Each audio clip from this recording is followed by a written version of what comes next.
Most kinds of saltwater sport fish eat smaller fish. Flies that simulate bait fish are a staple of saltwater fly fishing.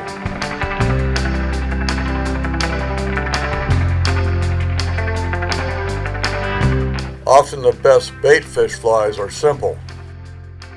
Eyes and general outlines are targets for predator fish. Hi, I'm Mark Bachman from the Fly Fishing Shop in Welches, Oregon. And I want to show you one of my favorite saltwater flies. It's simple and easy, as most of my flies are. It's patterned after the Clouser Minnow, tied by Bob Clouser. And this particular one is olive and white with a little bit of silver flashabou running right down the lateral line. So we'll talk about the materials and how to use them. So starting out, every fly needs a hook.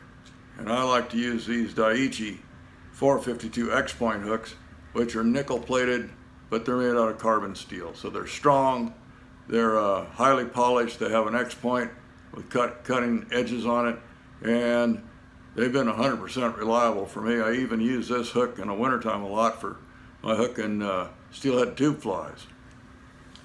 And you gotta have some thread.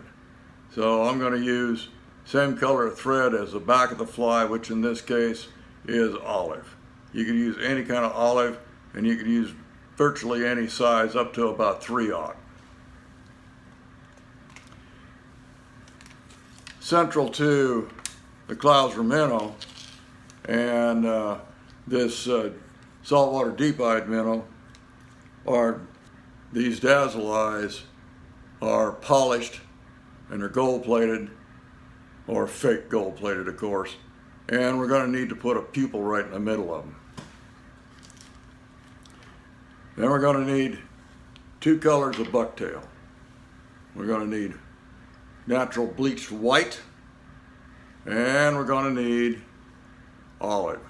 Now, the shade of olive that I like is kind of a grayish olive. It's been,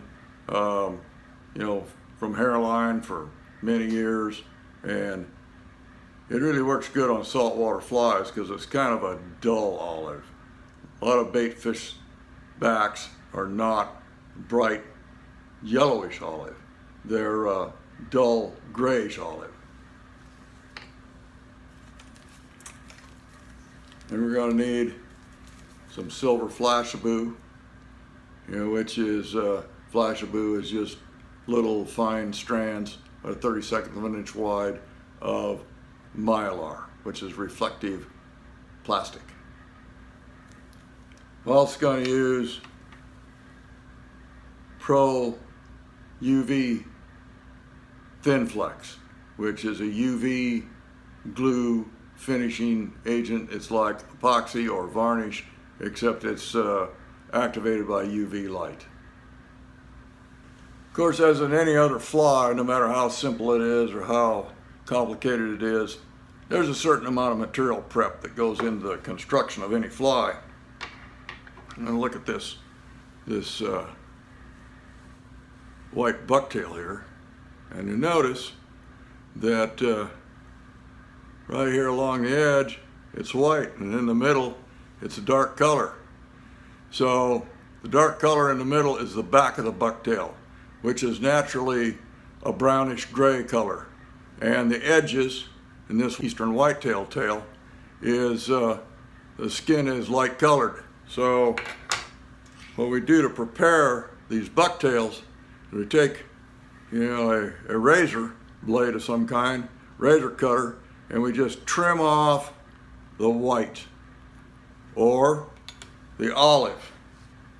I like to prepare my bucktail pieces by getting rid of all of the color that I don't need. In this particular case, the white is going to be white. I've sliced the skin, and I've made it so that all I got to deal with when I trim hair off of this is white. Same thing with the olive. I've done the same thing with the olive. I've cut this so that it's all olive. You can see right at the very tip there's a little bit of brown, and But basically, when I cut a chunk out of this thing, it's all the color that I need. Okay, now if you take a look at this dazzle eye here, it's gold plated, doesn't have a pupil in the middle of it, so what you're seeing there is going to look like the background or the iris of the eye in the fly.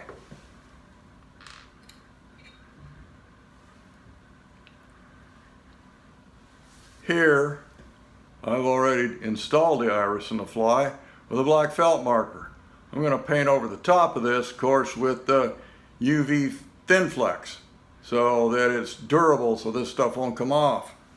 And to do that, I'm just going to use a regular old Sharpie. Regular old Sharpie indelible marker.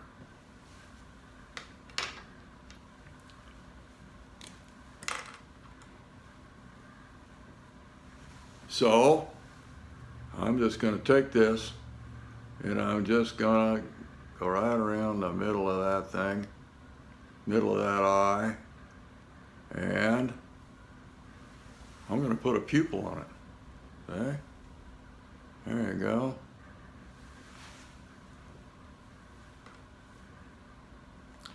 And I'm going to let it dry. Matter of fact, I'm not even going to worry about using that one.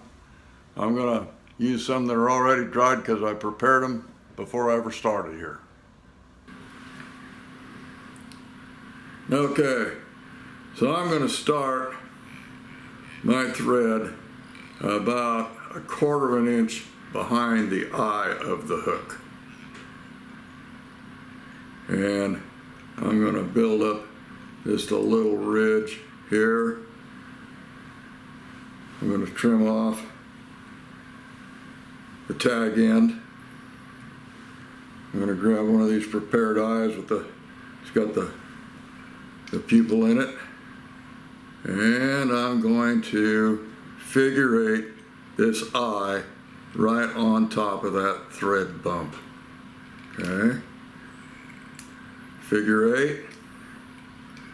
Figure 8. Okay, it's coming up and it's stopping right on that bump. I want to go around and around that and tighten that up a little bit, okay?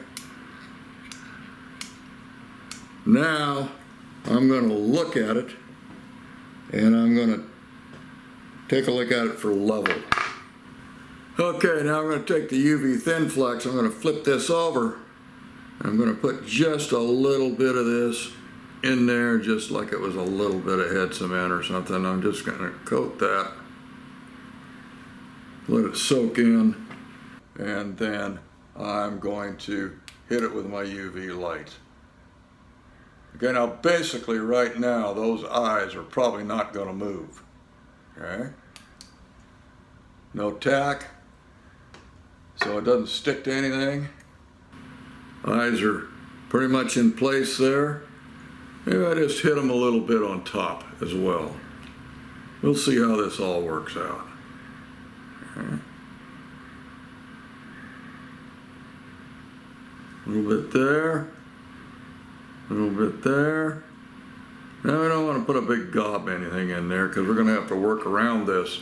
So we're going to keep this UV Thin Flex, we're going to keep it pretty light in thickness. Okay? Hit it with the UV light. Now those eyes probably aren't going to go anywhere. Next thing we're going to do is we're going to take our silver Flashabou, and which fell on the floor, of course. I'm going to take about 4 strands and trim them off. I come in behind these eyes. It's going to drape that Flashabou right over my thread, all the strands, and I'm going to place that right here behind the eyes. Place it right where I want it to be. Okay, pull it back, right there. Now we're going to trim this off about the same length as a bucktail when we get done with this. Okay, next, I'm going to take some of this white bucktail. I'm going to trim it off, and I'm going to leave it random lengths here. I'm not going to stack this. I want it random lengths because I want this bunch of hair tapered because I want it to work, you know, in the water. I want it to move. So I'm going to come back forward here, right here. I'm going to trim this off. I'm going to trim this off right here. This isn't exactly the way I would do it if there wasn't a camera involved here. I'm going to tie this down right over the eyes. Okay. Pull it back just a little bit, tighten it up. Okay, make sure that it's not going to wind up in the eye of the hook. Come back behind here, and I'm going to tie this down right there. I'm going to flip this fly over, make a couple of wraps here. Going to bring the thread back up the front of the fly and take my olive bucktail, and I'm going to trim this off where it's square on the end, relatively so. Okay. I'm going to work around my vise here, which is not the easiest thing to do. They actually do make a vise just for tying Clouser minnows, and Renzetti makes it. It was designed by Bob Clouser for his Clouser minnows, and it works very good for what I'm doing here. I'm going to taper this. This is going to be the finished head now. Okay, we're going to tie this down, put a whip finish on it. I see I've got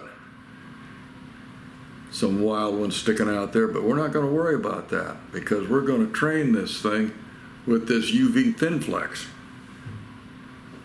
Okay, I'm going to pull this down right there, and I'm going to UV Thin Flex this right in the base of this bucktail. Okay, there you go. Okay, I'm going to come around here like that. Now I'm going to hit it with the UV light. Okay, so now I'm going to take this fly, I'm going to take it out of the vise, and I'm going to turn it upside down.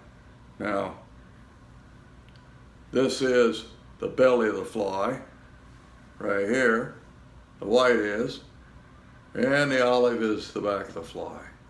I'm going to take my scissors, my good scissors, and I'm going to trim this flashabou off right like that. And see, I've got that staggered just a little bit, but it's staggered more than I wanted. I want that one off of there,